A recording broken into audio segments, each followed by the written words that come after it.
Welcome to The Explainer. I'm so thrilled to have you here today because we're tackling a deeply human, honestly kind of intense mystery. We're looking at a really rigorous academic study published by Daniel Zizumbo Kalunga in the journal Political Behavior. And the core question he investigates really pushes the boundaries of how we understand society. Why do regular, everyday citizens decide, you know what, we're circumventing the state and confronting crime ourselves? Okay, let's dive right into this. I want you to imagine a scenario where the state fundamentally fails to protect you or your neighbors. Under what specific circumstances do people actually decide to bypass official law enforcement and take justice into their own hands? It's not just a random, knee-jerk reaction. There's a highly complex psychological and social calculus at play here. To understand the real-world stakes, just listen to this literal warning banner that researchers found hanging in neighborhoods in major cities like Lima and Mexico City. Thief, if we catch you, we will not take you to the authorities, we will lynch you. It's a visceral, alarming statement, right? It perfectly illustrates how severe this issue has become. What literally pushes a community to that extreme breaking point? Here is our roadmap for the explainer today. 1. The rise of vigilantism. 2. Building on past research. 3. The interactive trust theory. 4. Testing the theory. 5. The experimental results. And 6. The dark side of trust. Let's get right to it.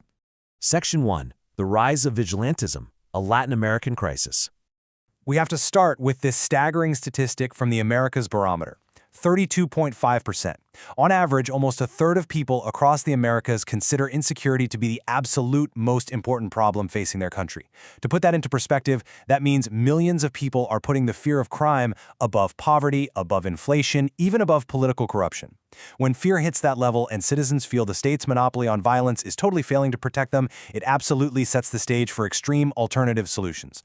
And those reactions escalate pretty dramatically. At the lower end, you've got people setting up alarms and fences, or maybe politically pressuring the government for harsher policies. But as things escalate, we see the formation of urban neighborhood watches making lethal threats. Out in rural areas, entire self-defense groups and community police forces form, and sometimes they actually seize vast amounts of territory, challenging the state directly. And at the absolute extreme, we see participation in mob lynchings. It's a profound direct challenge to governmental authority. Section 2. Building on past research, the existing clues. So the existing literature basically gives us a tale of two competing forces. On one side, we have trust in law enforcement. Historically, studies show that when citizens view the police as legitimate and trustworthy, it leads to lawful behavior and cooperation, what academics call security co-production. Simple enough.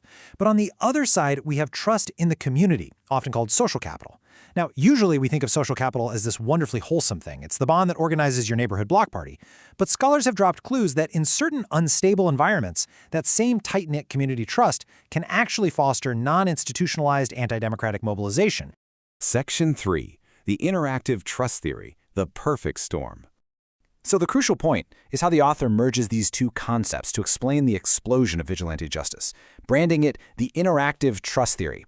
It's the idea that citizens' trust in authorities actively interacts with their trust in their community, their social capital. These aren't just isolated variables working in a vacuum. They jointly influence whether someone is going to support vigilantism. It's all about the volatile combination of these two specific types of trust. To put it simply, if you live in a highly cohesive, trustworthy community, but you also trust the police to handle things, your community's social capital gets channeled lawfully. Its impact on vigilantism is completely muted. But if you take that exact same highly trustworthy community and pair it with an untrustworthy, failing police force, you've just created the perfect storm. The community has the cohesion required to organize, but zero state authority to rely on. Section 4. Testing the theory. The Hurricane Manual Experiment. How do you actually test something that complex? Well, the author set up a really clever lab in the field experiment. He recruited 475 university students in Mexico and gave them a mock newspaper article. It described a small, isolated town in Guerrero that, in the chaotic aftermath of the real-life 2013 Hurricane Manuel, was being victimized by organized crime. Here is the genius part. He randomly manipulated tiny little sections of the text describing the police and the community, and then measured the participants' support for vigilante action based on that specific scenario. And this brilliantly illustrates the methodology. By randomly sorting participants into one of four groups, the researcher perfectly isolated the variables. Group 1 read about a highly trustworthy community and highly trustworthy police.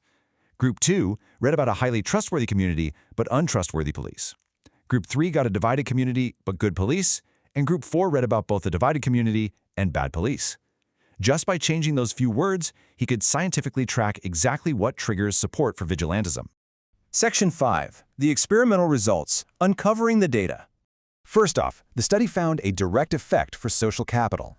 When the community was simply described as trustworthy, united, and capable, support for vigilantism jumped significantly from 2.49 to 2.94 on the study's scale.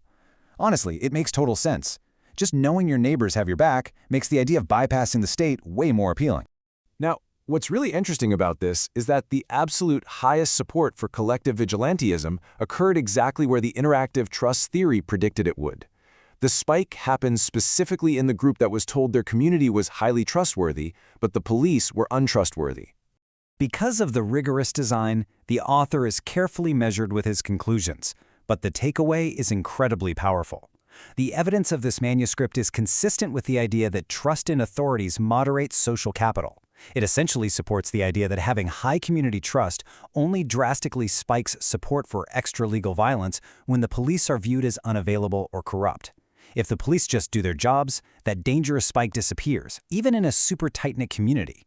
Section 6. The dark side of trust, when social capital turns violent. We usually think of social capital, knowing your neighbors, trusting your community, as a universally good thing. But this explainer highlights a totally fascinating contradiction: the dark side of social capital. It is not always used for democratic outcomes. If the state fails, that exact same beautiful community cohesion is the very tool that empowers extra-legal violence and vigilantism. It shows us that vigilantism isn't just random chaos. It's a calculated, collective response to institutional failure, fueled by local solidarity. Which leaves us with a rather haunting question to reflect on today. If a massive disaster hit, your town was completely isolated, and the state utterly failed to protect you from crime, where would your community's breaking point be? Would your neighborhood's social capital be the exact thing that pushes you to circumvent the state? It's a profound thought to take away with you. Thank you so much for joining me on this explainer, and keep questioning the world around you.